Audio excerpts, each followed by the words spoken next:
नमस्कार सबैजनालाई।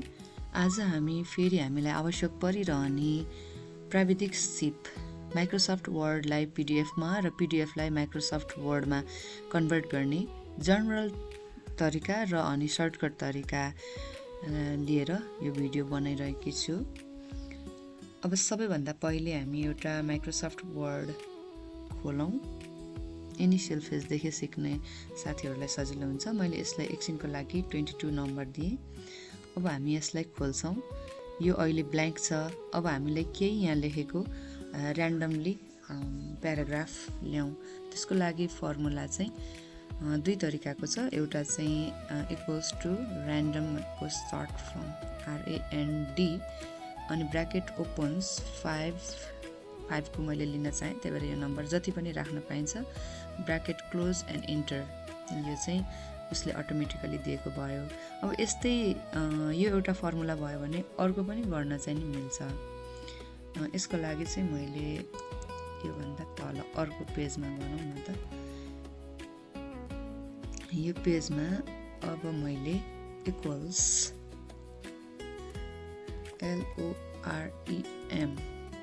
LOREM अनि फेरि यो ब्र्याकेट स्टार्ट्स 5 क्लोज इन्टर गर्यो भने यसले चाहिँ अलिक छोटो छोटो दिने रहेछ। ठिक छ, यो दुईवटा पेजको भयो। दुईवटा आइडियाबाट हामीले र्यान्डमली ल्याएको प्याराग्राफ। यो चाहिँ अहिले माइक्रोसफ्ट वर्डमा छ। यसलाई छोटो विधिबाट पिडिएफ बनाउने र जनरली हामीले सधैँ प्रयोग गरिरहेको विधि दुईवटाबाट आज हामी कन्भर्ट गर्छौँ। यसलाई चाहिँ हामीले सर्टकटमा गर्नु पर्यो भने चाहिँ फङ्सन अल्ट प्लस F थिच्यौँ भने यस्तो आउँछ। यो इन्टरफेसमा यहाँनिर हामीले एक्सपोर्ट भन्ने देखिरहेको छौँ। एक्सपोर्टमा क्लिक गऱ्यौँ भने अनि यहाँनिर क्रिएट पिडिएफ XPS डकुमेन्ट भनेर छ। अनि यहाँ हामी यता क्रिएटमा जान्छौँ। यहाँ क्लिक गर्ने बित्तिकै अब यो अटोमेटिकल्ली पिडिएफ भएर आउँछ। हामीले यसलाई पब्लिस गरिदिउँ। यो भयो एउटा तरिका। अब यो पिडिएफ बनेर खुलिसकेको छ। यो चाहिँ सजिलै सधैँ अरू वेबाट प्रयोग गरिसकेको साथीहरूलाई छोटो समयमा गर्नलाई चाहिँ यो सजिलो हुन्छ। अब यो कहाँ गएर बसेको छ, एडहरू आउँछ। कहाँ गएर बसेको छ भने हामी यसलाई मिनिमाइज गरेर हेरौँ। यहाँ यो चाहिँ पिडिएफ बनेर आइसकेको छ। ल, यो चाहिँ पिडिएफ भयो। अघिको हाम्रो माइक्रोसफ्ट वर्डलाई सर्टकटमा पिडिएफ बनाएको। अब यसलाई मैले एकछिनको लागि यसलाई डिलिट गरेँ। अब फेरि यो अघिकै माइक्रोसफ्ट वर्डलाई जनरल इनिसियल फेजमा सर्टकट नचाहिने साथीहरूको लागि चाहिँ फाइलमा जान्छौँ। फाइलमा गइसकेपछि अब हामी सेभ अ कपी गर्छौँ। सेभ अ कपी गरेपछि कहाँ गर्ने सेभ भनेर यसले सोध्छ। हामी दिस पीसीमा गरौँ। दिस पीसीको डेस्कटपमा यो विन्डोज अनुसार फरक हुन्छ। यो अप्सन चाहिँ यो जाने चाहिँ अर्को जानिन्छ। अब यहाँ 22 वाला नाम गरेको वर्ड डकुमेन्टमा छ। यसमा गएपछि हामीलाई चाहिँ के चाहिएको भने पिडिएफ चाहिएको। पिडिएफमा क्लिक गरेपछि हामी सेभ गर्छौँ।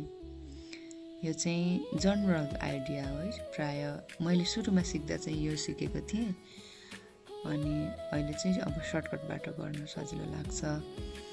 यसलाई हामी क्लोज गरौँ। यो दुईवटा विधिबाट माइक्रोसफ्ट वर्डलाई हामीले पिडिएफमा कन्भर्ट गऱ्यौँ। यहाँ पिडिएफ भएर बसेको छ।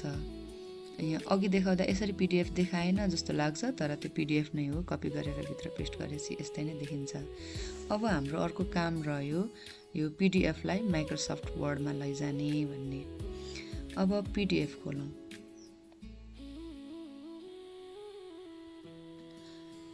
यदि विन्डोज 13 भन्दा यता नयाँ भर्जन चलाइराख्नु भएको सर्मेम्बर साथीहरूलाई चाहिँ डाइरेक्ट यसलाई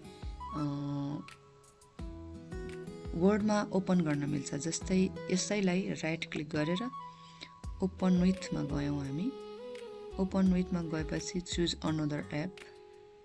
यसमा यहाँ वर्ड भन्ने आउँछ। वर्डमा क्लिक गरेर अब अलवेज हो कि जस्ट वान्स, मैले चाहिँ अहिलेको लागि मात्रै गरेँ जस्ट वान्स। यो वर्डमा आइसकेको छ। अब यहाँबाट पनि हामीले वर्ड यसै प्रयोग गर्न सक्यौँ। तर विन्डोज 13 भन्दा अगाडिको भर्जन चलाइराख्नु भएको साथीहरू सरम्यामहरूलाई चाहिँ यो फङ्सन हुँदैन। त्यसैले उहाँहरूको लागि चाहिँ यो पिडिएफ खोल्ने,